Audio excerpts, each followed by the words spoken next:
Vaughan in advance for chairing it. Julian Assange is in Belmarsh awaiting extradition, and he's an individual that Vaughan knows well, looked after him while he was on bail. So it is around that particular case, but also around journalism in general. So it couldn't be a more important time to be having this conversation. And Vaughan, you're going to introduce your panel, including Nick Davies. But to Vaughan and his panel, let's give them a huge welcome and round of applause.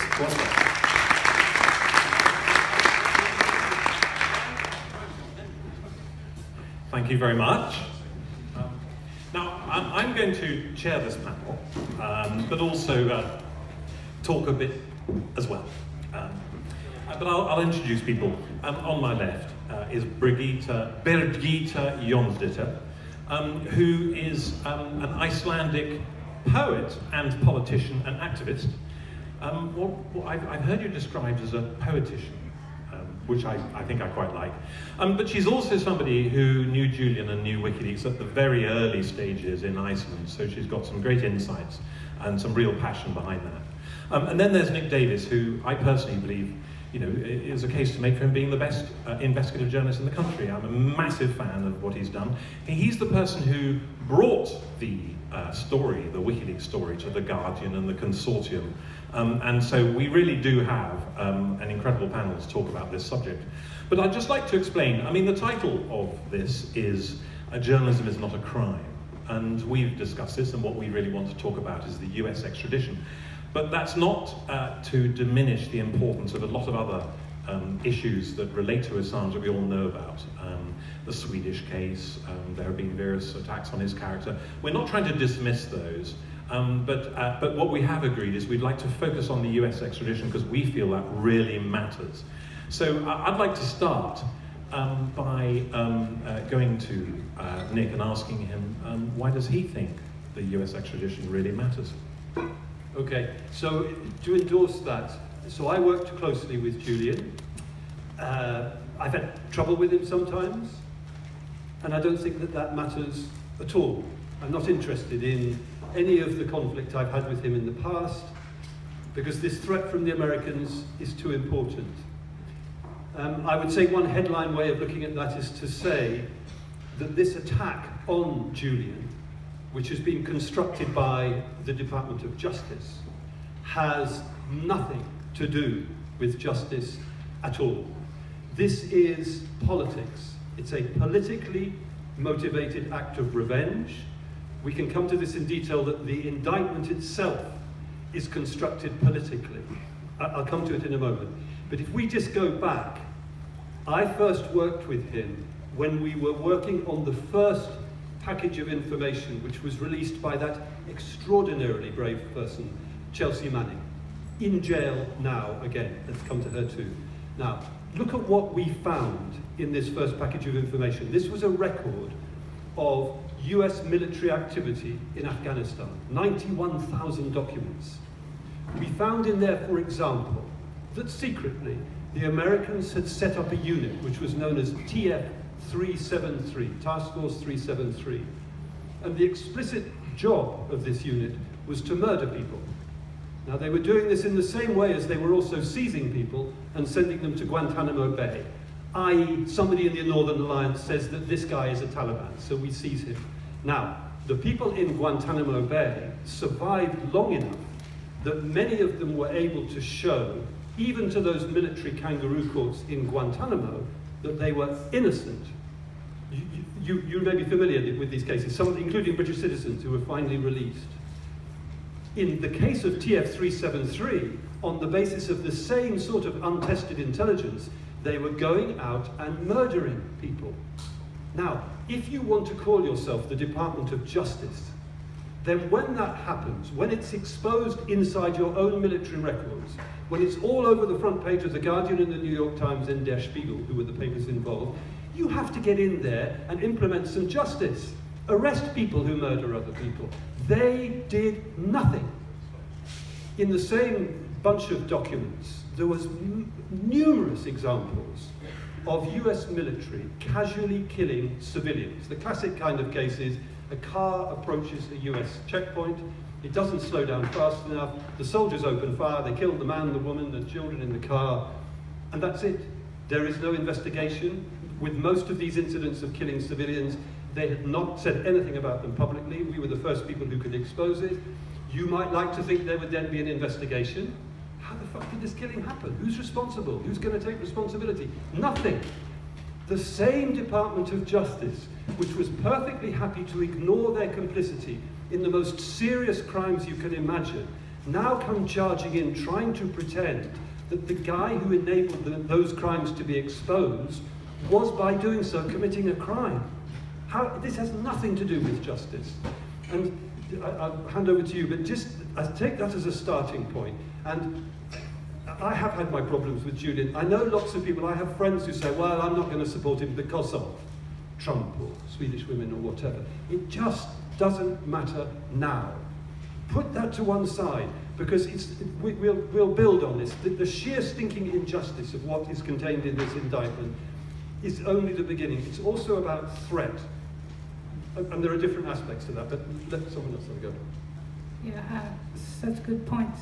And it's actually easy to forget a lot of the stuff that these weeks that Assange is being indicted for, the impact they had on our world. And you know, I was actually part of WikiLeaks, and I co-produced that video, and I had my falling out with Assange, and I've been very critical of him, but just like Nick says, that doesn't matter. This is much bigger. And I think also it is important to recognize that he is going to be in prison for a long time for the whole procedure of the extradition fight.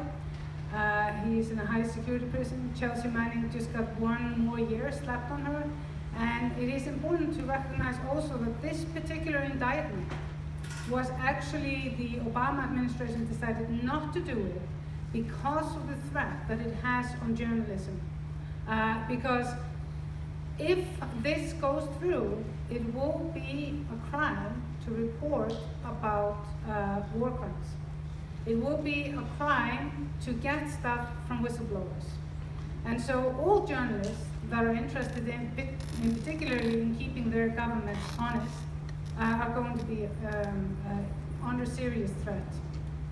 So the big medias like that participated in releasing this big leak from Chelsea, they are going to be in danger as well. So nobody is safe. There is going to be this is probably going to take some time, some years, this whole procedure.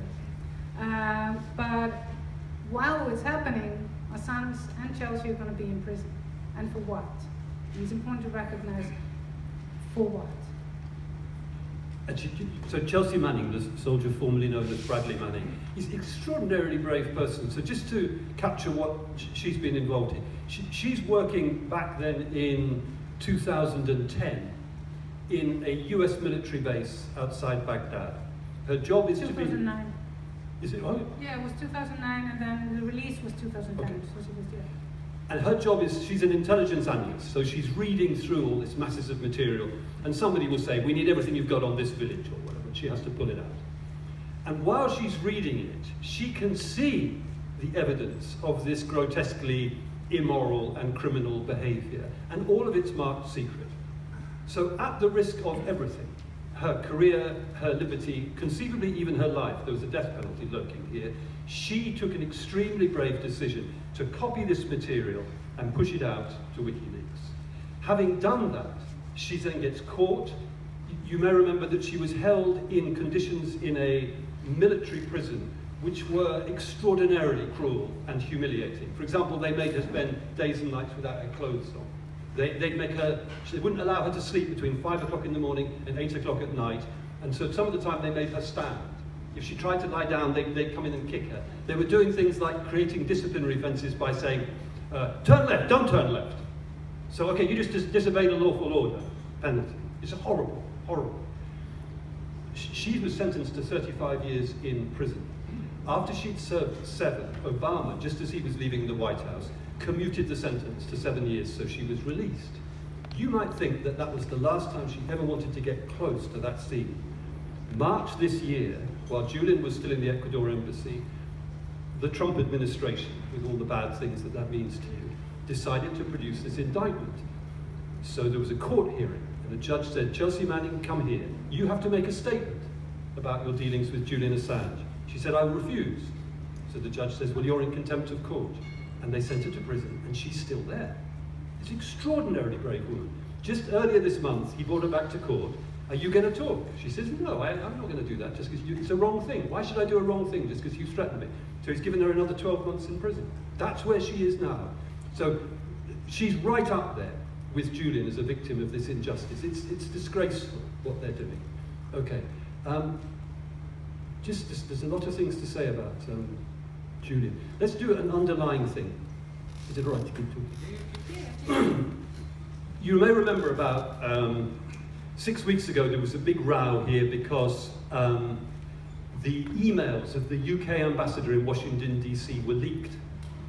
And after the initial leaking, a senior police officer, I think he's a deputy assistant commissioner, stood up from Scotland Yard and he said, hey newspapers, I'm warning you, if anybody publishes any more of these emails, you're going to get prosecuted.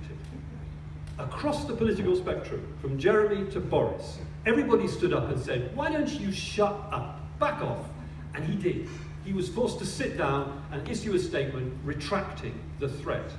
The point is that these secrecy businesses, these threats of secrecy prosecution, are highly political. And there you had united political opposition, so that this senior police officer had to sit down and withdraw what he had said. Now, a month or two before that, when Theresa May was still in Downing Street, we had a particularly spineless Home Secretary, Sajid Javid. And you know that if somebody wants to extradite, as in this case the US, they not only need eventually to get the consent of the courts, they also have to get the consent of the government.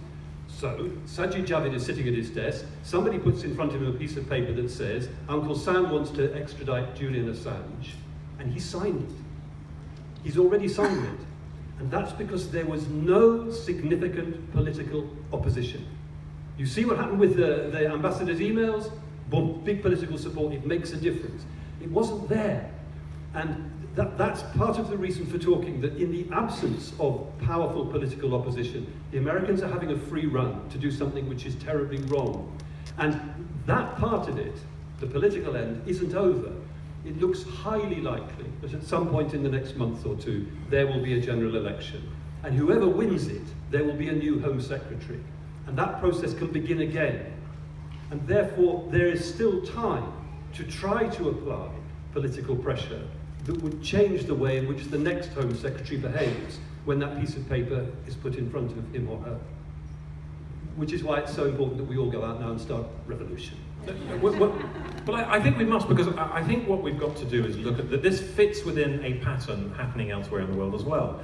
I mean, the Australian government's just brought in new security laws which hamper journalism. I mean, Anthony Lloyd, a Times journalist, he was the person who gave us Shamima Begum, and he's having his notes confiscated by the government at the moment, and he's trying to fight it.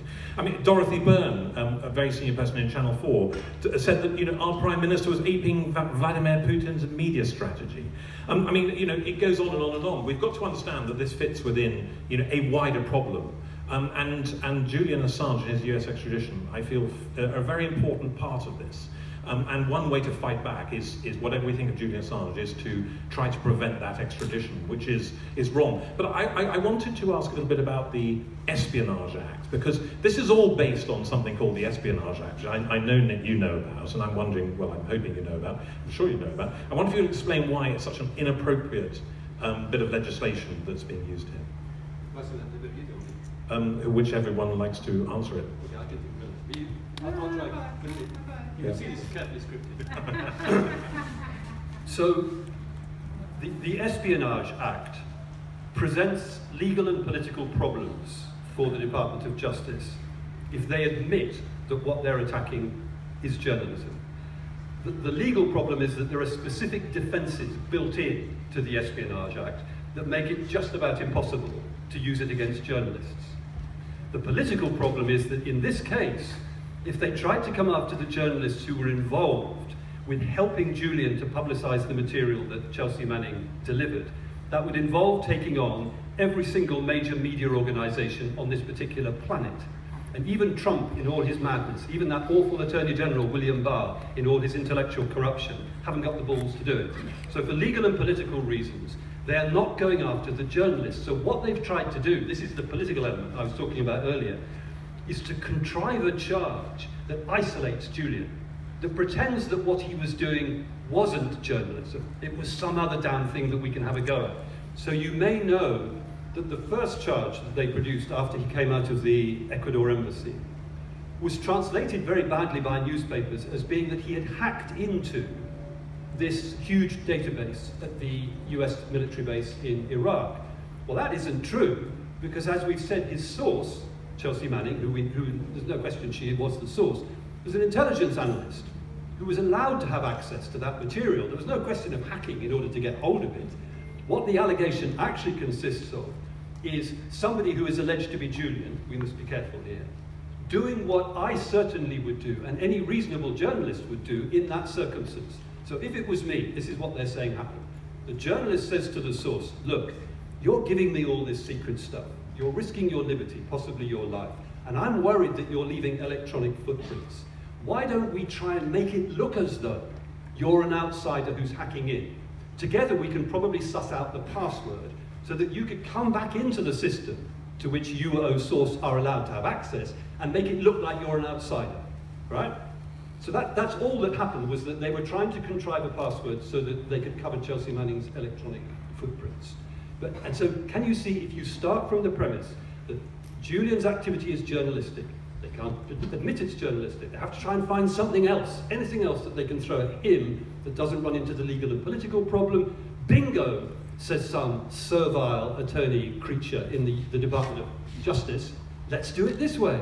And it's what technically is known in the world of legal expertise as utter bullshit. So there's a larger example of that where, again, in order to try to separate him from journalistic activity, they accuse him of jeopardizing the national security of the United States. Set aside for a moment the very reasonable question of whether there aren't many occasions when the security of the United States needs to be jeopardized if humanity is to survive. Just set that aside for one moment. They've isolated a couple of bits of publishing that Julian did, or that Julian is alleged to have done, let's be careful, where it is said that it could have caused harm to people on the ground.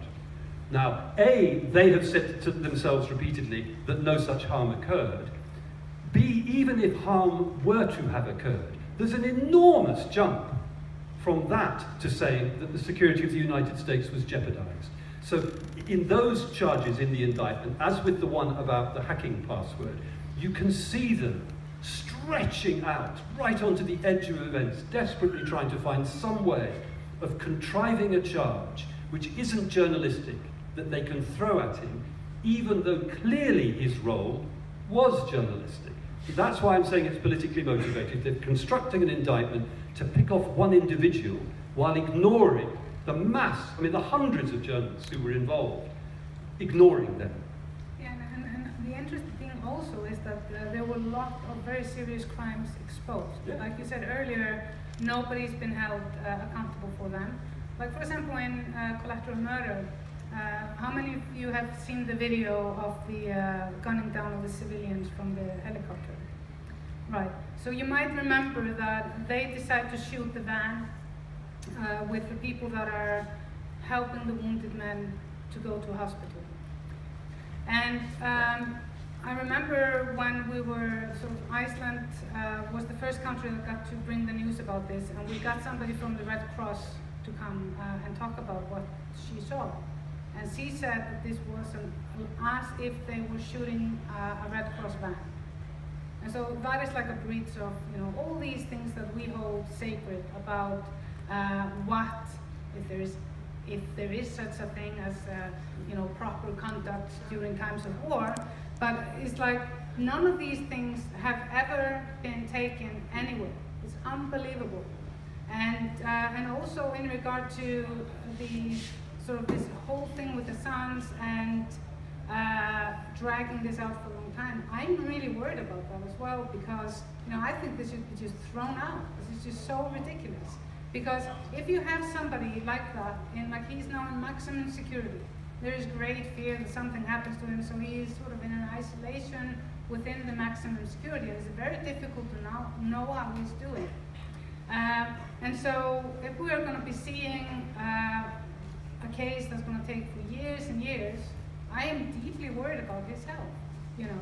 And just like has been said earlier, this is so clearly a vendetta and an overreach. And of course, I mean, the Department of Justice has overreached so much. Like in the early days of the leaks, they were actually going after members of parliament. You know, they were wanting metadata from people that just had their name on the video. Yeah, me. And it was like a massive international incident.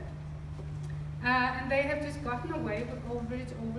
And I'm just wondering, since you are more familiar with British law than I am, if there is any way for your government or your, you know, Foreign Affairs Minister to say, this is outrageous, we're not going to... Well, so there have certainly been cases where the political pressure has built up to the point where a Home Secretary has said no to the US. Do you remember the case of Gary McKinnon, who was, you know, one of those kids who is addicted to his computer and who was accused of hacking? There, he had very significant political support, particularly from the Daily Mail, who can be so powerful in this country. And the result of that was that the then Home Secretary, Theresa May, picked up on the political pressure and said, I'm not signing this guy off. So therefore he didn't get extradited to the States. So it can be done. There's another aspect to the politics as well, which is that, I think I'm right in saying the extradition hearing, which is due, I think, in February. It's 25th February. Will initially be in a magistrate's court, and the district judge. And they may well say yes, a district judge may feel they lack the authority to really get to grips with this, but I presume that Julian's team will appeal it up the ladder. And at some point it'll end up in the High Court. When I was first a journalist, the High Court in this country was genuinely intellectually corrupt. They were so busy defending the police that the Court of Appeal would allow people like the Guildford Four or the Birmingham Six to stay in prison rather than challenge the role of the police. My experience with that phone hacking saga was they've got much better. And therefore, if there's hope here, it probably is with those judges, that they will see through the nature of this indictment and chuck it out. But here's the point. High Court judges like to say that they operate kind of on some elevated cloud and are indifferent to political pressure and public opinion. Well, it ain't true. They read newspapers, they watch telly, and they're aware of what we in the mob are saying. So that it's not just with the Home Secretary, but also with trying to make those judges think in a particular direction, that it's worth using, whether it's Twitter, Facebook, your work in the media, however it is you fit into the system, it is worth sending those signals. But I think there's I wouldn't like to guarantee it, but I really think there's a fight worth fighting in the High Court, that it could succeed. Can I add one more story? You may. I was talking before about the Afghan war logs, and this is about the hypocrisy of the Department of Justice. In the second package that we looked through from Chelsea Manning was the Iraqi war logs, so the record of US military activity there. And we began to find a lot of records of horrible torture and sometimes murder committed by Iraqi security forces.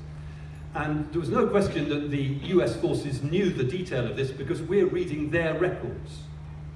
Then what began to emerge was that they weren't prosecuting any of them. They weren't attempting, even though they're running the government of the country. And then we discovered that there was what they call a fragmentary order. I think they pronounce it a FRAGO.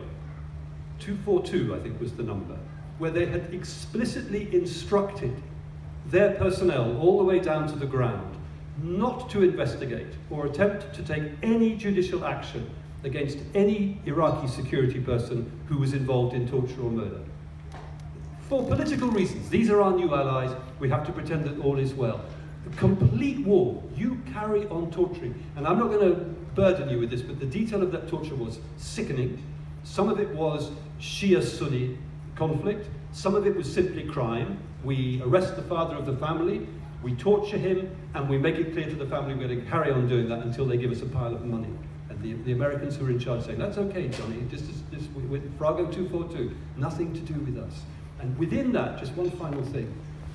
In December 2009, so this is 6 months before we're reporting this, they had been passed a video which showed a named Iraqi major and about a dozen of his men taking a detainee out of a cell. The detainee is hands bound behind back, and they beat him up for a while and then they shot him in the head.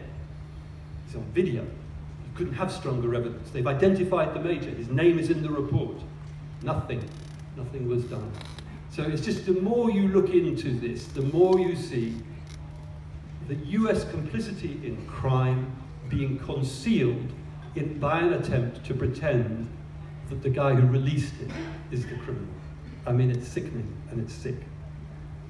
I mean, Julian is in Belmarsh prison, which is the country's high security prison, because the government wishes to present him as a threat to the public. It's a sort of presentation thing. His father, who's visited him fairly recently, tells us that his health is really poor at the moment. I mean, you mentioned his health, Birgitta. He's suffering from anxiety, he's lost an awful lot of weight. He's allowed 2 visits every month.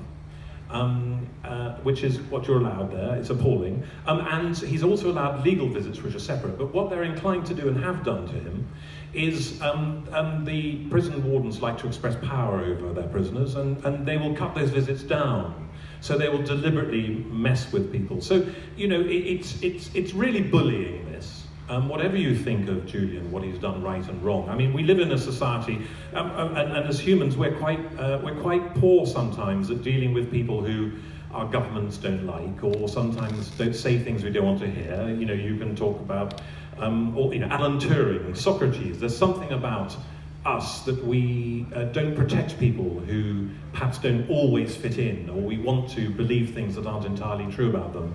And I feel there's a real danger here that we've had a society that's unable to cope with somebody like Julian, and I think there's real moral issues here, and the public needs to support him, because Julian doesn't get out of bed every day wanting to do something that undermines us. He believes, and I agree with him, that his work in trying to provide truth, I mean, he's provided an incredible archive of material that is referred to by journalists all over the world every day, and it's all true, and that's in our interest.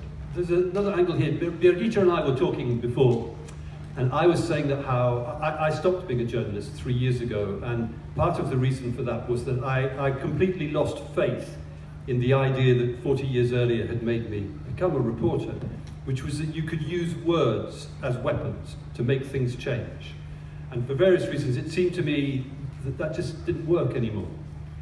And then Birgitta, who should speak for herself, was talking about her depressing experience, really, of being a member of the Icelandic parliament, and how that seemed to lead to dead ends. But the question that's interesting is, we are inviting anybody who can help to do something to bring pressure to bear.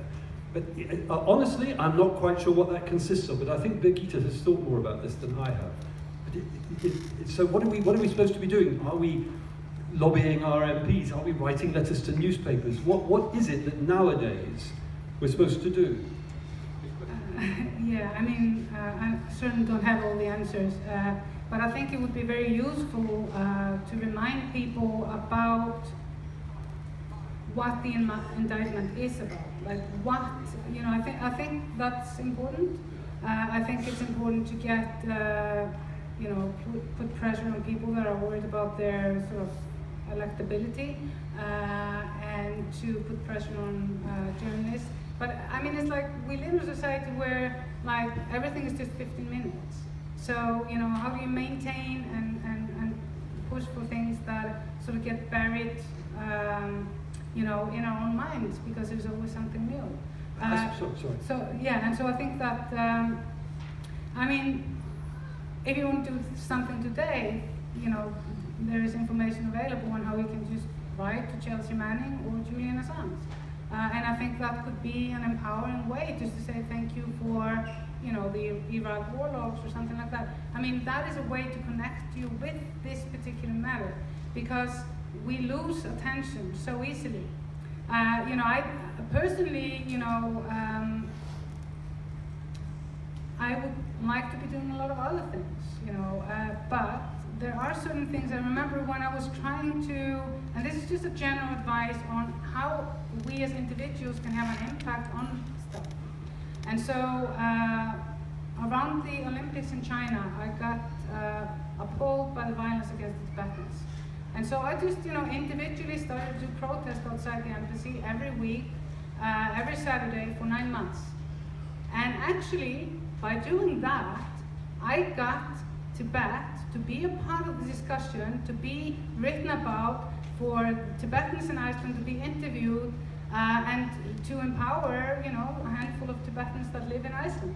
And that was very important for them, and it was important to me. And it made the Chinese government very, very upset, which was very good, because they need to. So I think we live in a times now where we never know what's true, because, you know, there is no trust in anything. And so I think if you want to help Assange right now, and the future of journalism, you know, I don't necessarily agree with everything you say. You know, I have other opinions, and it's okay if people have other opinions. I'm not an absolutist, and I think that we need to live in a world that's not black and white. You know, you look at the debates here, it's like it's black and white. There's just Brexit and not Brexit, and nothing in between. And I think that, you know, if we want to do something, we need to feed that rage about how things are in our societies in order to do something, because it's very easy to just feel like everything is useless. Yeah, I think I probably overstated what I said a few moments ago. So I retired 3 years ago. I think I was burned out and depressed. And so I just said I lost faith in the ability of words to make a difference. I think that is overstating it. I think it's gotten more difficult for journalism to break through and make a difference, largely because of the internet filling the world with garbage. It's harder to break through, it's harder, but it isn't impossible. I think I overstated it. And I think perhaps it's the same with almost all of those kind of channels of democratic influence, that they're all less receptive than they used to be. Writing the letter to the newspaper, holding the demonstration, lobbying your MP. It's more difficult to get a result than it used to be, but I think it isn't impossible. And so, therefore, it is worth talking to your MP to say, look, just help out on this thing, because it matters. And with any luck, some of them will begin to form a bit of an alliance in Parliament, and they'll nobble the Home Secretary and get the message across. So I think I was being too dark. It happens sometimes. I mean, it's like your role is to be the annoying fly in the tent. Yeah. I think we might open it out to a few questions, if that's possible. But now, can we start off with David Loyne over there? And ladies and gents, feel free to say who you are, where you're from, and you don't have to. He doesn't need to, I've just told you who he is. I'm David Loyne. I'm the author of a book called Frontline, signing and available at the Frontline Centre. That's not why I'm here. I wonder if you could, Nick or Birgitte, give us sort of sense of the American response to this, because I mean, you've appealed a lot to how British journalism should make a difference, but this is the First Amendment. I mean, are they so punch drunk, you know, so unable to manage the Trump phenomenon that this has got lost? I mean, making journalism a crime in America is a constitutional infringement. Yeah, so I've been following it quite closely in the States, and it's like silence. And so one of the things that Trump and his cronies have managed to do is that they have broken down the trust in all media to such a degree that people don't know the difference between InfoWars and New York Times. So, I mean, there's a lot of work that needs to happen in the United States. So if any of you have direct lines with journalists and editors there, please raise awareness about exactly what you were saying, because this is a fundamental issue. I think I'm right in saying the New York Times has come out and tried to speak up for him. Yeah, but it's very tiny. I mean, Well, I tell you, there's two different problems in the States politically.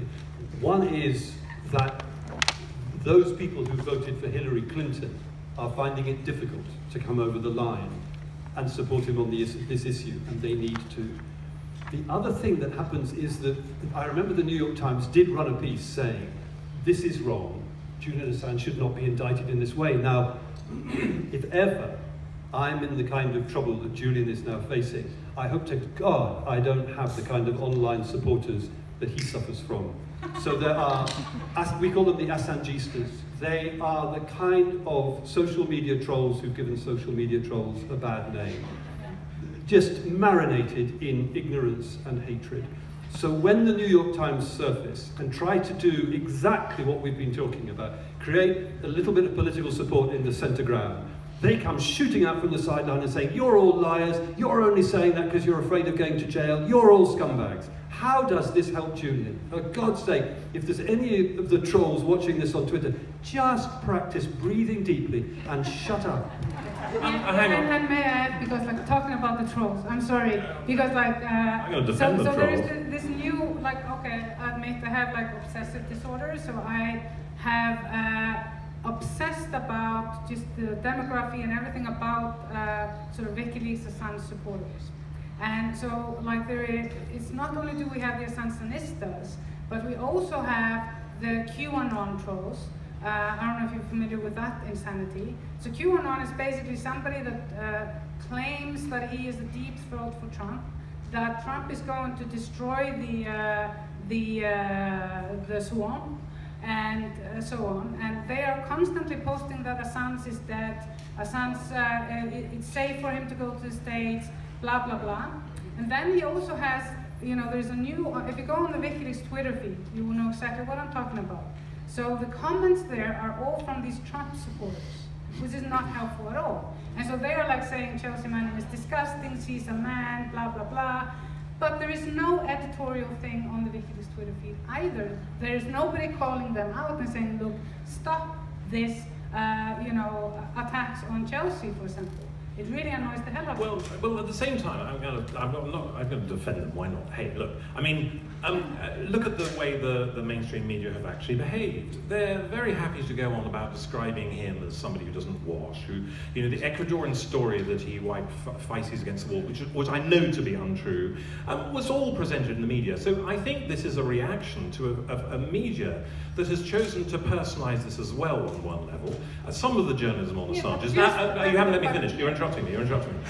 Some of the journalism is an absolute disgrace. And so I do feel, you know, in a sense, if you lose faith in the mainstream media, this is what you get. You can interrupt. Yeah, may I just add, because like I think it's important to recognize exactly what Nick was talking about with the people that are constantly attacking. That was before the Ecuadorian stories or whatnot. Well, no, it was not before them, because actually the first stories came out of the New York Times about him not washed, describing him as a bag lady 10 years ago. Yes. He bullies his cats, he does all this stuff. This isn't what the sort of standard of journalism that we should be supporting. And this encourages this, this more extreme stuff. Okay, but may I just say, yeah, exactly, may I just say, I am putting everything aside, all my criticisms, to focus on exactly what we started here on, and I think that, you know, by explaining that it's not helpful if people are deviating from exactly this point, and I'm not gonna justify any of it. No fucking way. So people can, you know, either they can put effort, even if they disagree with the New York Times or whatnot, just like I don't agree with a lot of the stuff Assange has done, I put that aside. So those that are supporting him, and I don't care how much hardship they've gone through, I have so many stories to tell that are really bad, okay? So I'm putting that aside. So if we can just focus on what the point is here, we'll be very useful. Now's not the time for the squabble. Yeah, no, absolutely. If we can get this threat out of the way, we can all have a great orgy of squabbling and get back to it, but not now. You've got to focus. All of us. As we go to another question, can we take a quick view from the second row, who I know has been keen to come in? I just wanted to jump in because the framing is what we see in Britain or say Europe. And if you go to America, well, so I follow like Amy Goodman and Glenn Greenwald, but when I was there during the Mueller report, July, the Americans have taken the narrative. They don't even think of Iraq. They're talking about what he did for Russia and against Hillary Clinton. And it's very hard to talk to Americans about that. You have Nancy Pelosi calling him a Russian agent who was trying to bring down the government. And that is why it's dangerous. They have changed the narrative. But he's not being extradited for that. Interestingly, that's just not in the extradition. The extradition relates to stuff that happened 10 years ago. Yeah, I mean, That's why you can't get public support. But I think that's the political position. There's this huge distraction and diversion back into those other issues, which is why I'm arguing, I think we're all arguing, let's just focus on one issue and deal with it, because it's so wrong. And it is a threat to journalism to the extent that you care about that. They're trying to find a way of making criminal activity which is actually mainstream journalism. And that then has a knock-on effect to our capacity to uncover abuse of power ever. And actually, can I just, as an addendum, a big part of that indictment is Uncle Sam saying, we said this material's secret, and therefore it's a crime to expose it. It is worth remembering, after the revolution, all mainstream politicians will be taken out onto lonely mountains with a hammer and a chisel in each of their hands, and they will be made to carve out on the mountain faces, governments always and everywhere overclassified their material. They always pretend to make things secret when they don't deserve to be. You know Operation Yellowhammer, which was disclosed this week? This is the government's own prediction about what will happen in the event of crashing out without a Brexit deal. It was secret. How on earth could you justify not telling us that? It had to be leaked. And then they run around saying, who's leaked it, who's leaked it? The governments always and everywhere overclassify their material. So it's no good. It isn't good. It really isn't good enough for governments to say, this is secret, it has to keep secret, you release it, you try and persuade someone to release it, it's a crime. That's what they're trying to slip through here. And so it isn't just, I mean, Julian is being treated fantastically unjustly. It's a threat to journalism, and that matters because it's a threat to all of our capacity to hold governments to account. may I just add to the American question? And I think it is very important to try to get some of these people, like, you know, I know that, for example, Warren has been supportive of whistleblowers that blow the whistle on the big banks, and that is something that WikiLeaks used to do. They made a lot of difference in Iceland, for example, when they somebody leaked to them a loan book from one of the big banks that collapsed. And so it is important to approach different people from different angles and sort of figure out what gets them to tick. There's a lot of work that needs to happen with the American press, American politicians, and the American public. Yeah. Should we have another question there? Okay, so my issue would be about whether journalism and words can actually control or make a difference.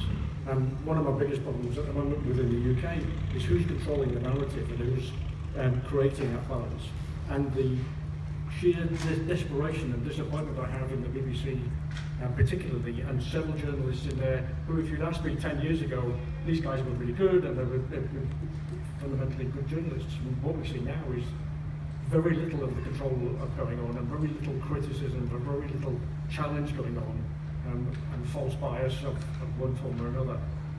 We talked a few moments ago about what we can do about pressurising people, and I certainly have been doing that locally with my MP, but in terms of journalism, I can talk to a couple of people online, but I seem to get virtually nowhere. What can we do to actually shake up journalism in the mainstream media, particularly given since there was a poll in the last couple of days which says people still trust the BBC and online mainstream media far more than anything else.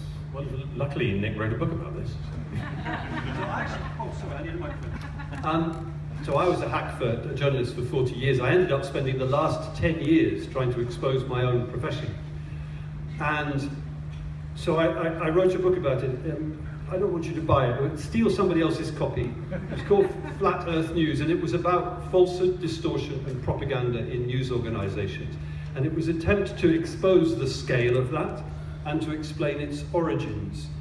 The most significant single aspect of that is that the business model of mainstream news organizations has been broken by the internet. They've taken the income from readers, they're taking the income from advertisers, so the resources of newsrooms are dwindling. The Guardian, as I was leaving, was cutting 25% of its journalistic staff. Against that, on the other side of the line, there is an industry which scarcely existed when I began, which is the public relations industry, which there was an invisible moment about 10 or 15 years ago where the number of PR people in the country grew up and overtook the number of working journalists. And that industry is now at the heart of this business of setting the agenda and deciding what the news is. To a small extent, that is to do with putting out falsehood. But most PR isn't false. The point is that it sets the agenda. So if you're the press officer for, let's say, the Sussex Police, and you come in the morning, and there on the logbook there's a report that a senior officer was so drunk on duty last night, he had to be put in a squad car and taken home to sleep it off. There's also a report that at midday today, a young police officer will get an award for rescuing a baby from a burning building last year. And as the press officer for Sussex Police, you have to decide which of these two stories you're going to release to the public. This won't take you long. And because the journalists are understaffed, they over and over again don't have the capacity to go out and make contacts and find stories. What actually happens is the press office don't even speak to these journalists anymore. They post the story about the medal winner on the website, the journalists download it and put by a staff reporter. They often won't even rewrite it. That model you can replicate. If you want to know why news organizations all over this planet told their readers or viewers or listeners that there were weapons of mass destruction in Iraq, at heart, it's as simple and stupid and frightening as that. Across the board, and behind them, you have propaganda. That's military and intelligence agencies who deliberately fabricate falsehood and stick it out into the public domain. And partly because of the first piece of weakness, PR, all of the publicity about that in the last few years has been about the Russians. I have no doubt the Russians are playing that game. But have you got to know, when I was researching that book, I made a really good contact in British military intelligence who was working on this stuff. And he was an intelligent guy, and he made me think about it. His argument to me was, done properly, and within the framework of truth, this is actually the way that you make peace in Iraq. It is actually the way you deal with terrorism. So he engaged with me, and he said, there's a conference taking place at the National Liberal Club in a few months, where all of the guys from the US, all the NATO countries who do this propaganda are coming to have a conference. And because the whole world now is commercialized, you can buy tickets.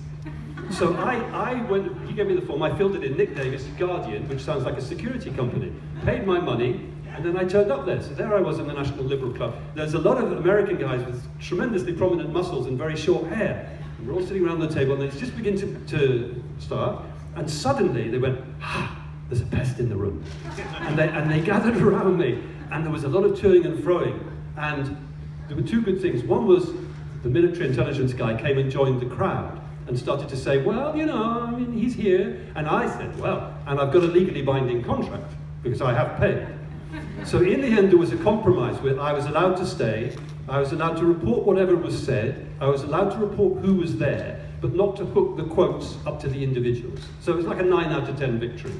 And the point about this was, those people are up and running and fabricating stories and using PR channels to plant them in mainstream media. It's a big industry. If you look back to the era of the Cold War, we now know, courtesy of congressional inquiries after Watergate, and some very good reporting, including by Carl Bernstein of Watergate fame, we now know that in the Cold War, the biggest news organization in the world was not Reuters or AP, it was the CIA, who owned or controlled news outlets in every single country on the planet, which is more than AP or Reuters have ever done.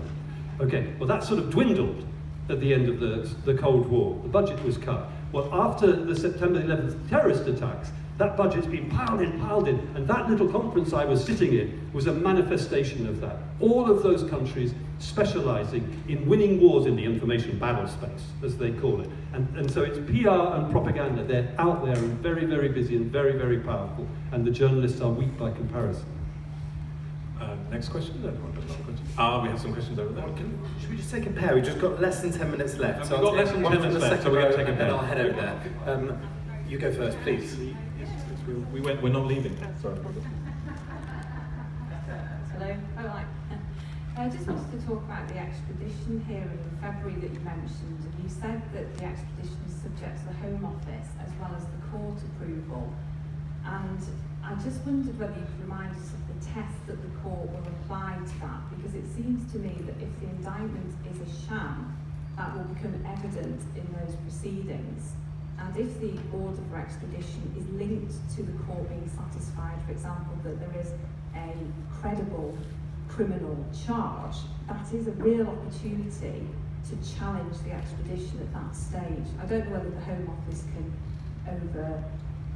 overrule the court's decision, but that is a real opportunity, is it not, for the sham in respect to the indictment to become evident to the court, which in theory is entirely independent of the politicians.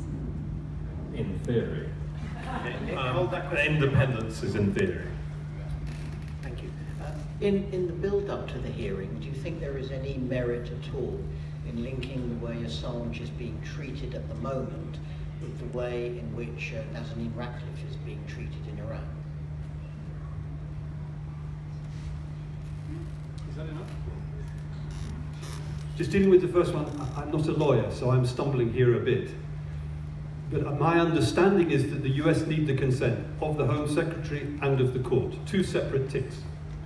And I believe I'm right in saying that where the court is concerned, the Americans would have to establish that there's a prima facie case of crime being committed. I think that crime has to be one that is recognised by UK law.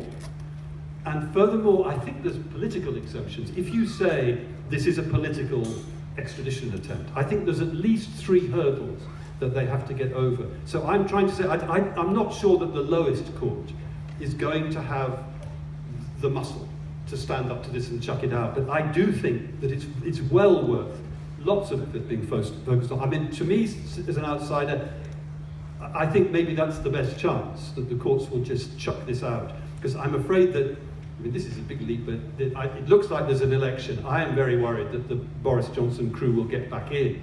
And with somebody like Priti Patel as Home Secretary, I mean, she is never, ever going to have the moral courage or intellectual capacity to say no. Pretty useless, they call her, you know. Can I just address that one too? Because I have felt that actually there's a lot of political influence within judicial decisions in this country. I don't think that Julian is treated equally under the law on this instance. And so I'm quite sceptical. I think it really does depend on what government's in power. I think, you know, if the Labour government's in power, it could be a completely different thing. But I think as Boris is trying to make us the 51st state of the USA, I think, you know, and we do have quite weak extradition laws. I mean, it's a sort of one-way thing, isn't it, really? People leave us, but they don't come back to us from America in extradition, I find. What was the second question? Oh, whether or not to combine it with the poor woman in Iran. I'm not able to answer that. I would have thought there's a risk that you're complicating things, it will get too confused. The Assange issue is already confused by all the backstory that we're trying to clear away. I would just be worried that it would just become too confusing all over again. I mean, her case is so powerful. I also wouldn't want to complicate that.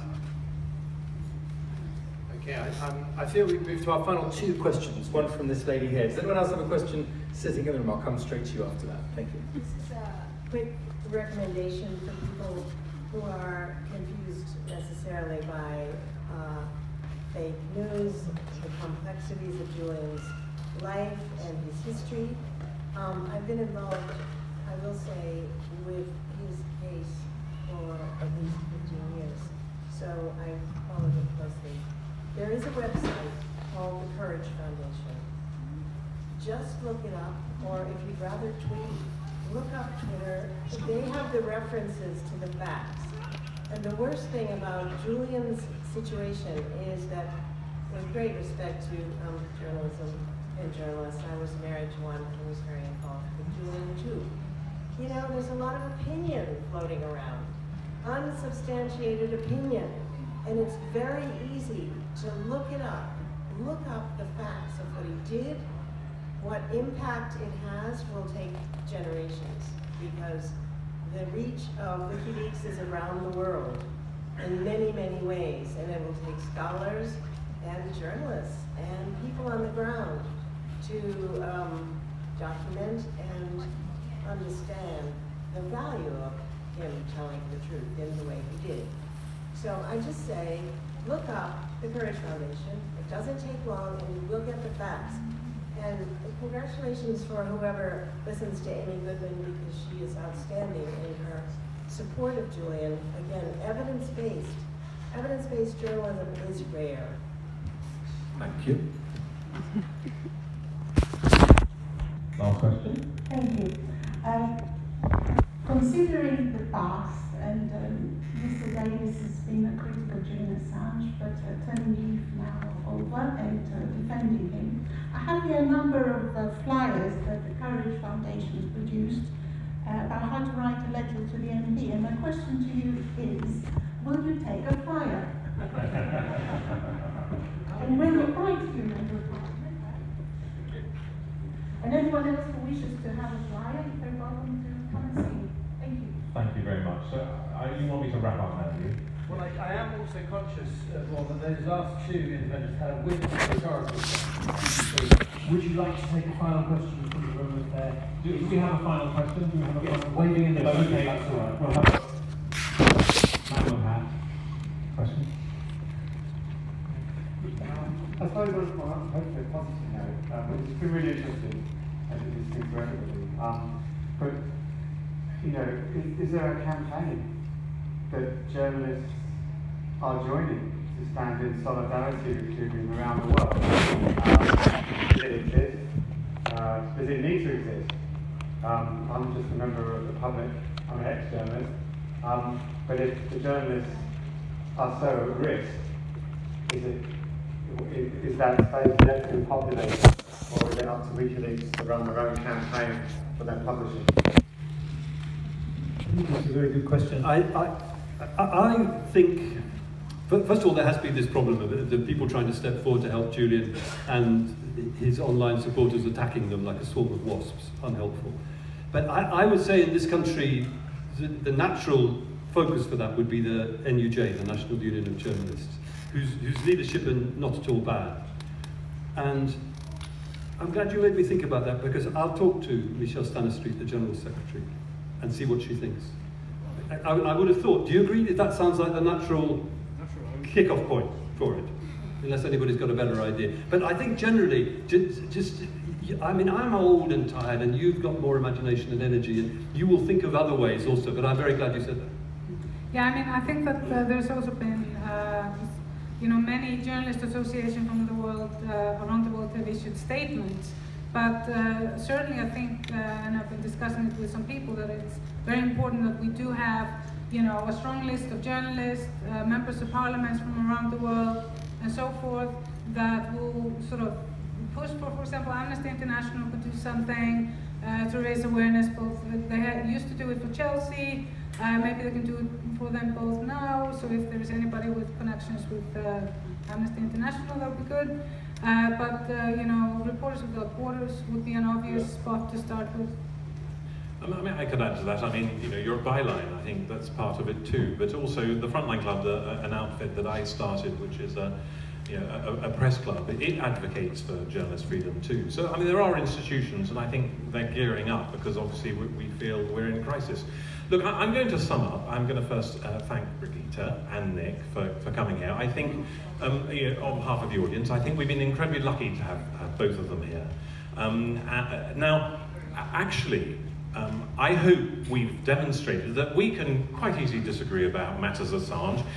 It's quite a testing subject. It's very complicated. There's a lot happens, and it does, I think, the whole subject ask us questions that are not easy to answer in their full form. So, but what we all agree with, that I'd like to underline, and I hope we've impressed upon you here, is this US extradition will harm journalism and will therefore harm us, the public, and it must be stopped. And so please try to separate, as we've tried to do, the issues, the complex issues about Julian, his character, Sweden, all the stuff. There's plenty of them, and we can talk about those till the towels come home.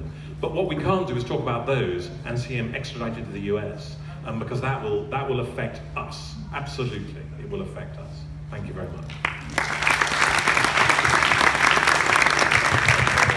Thank you all. And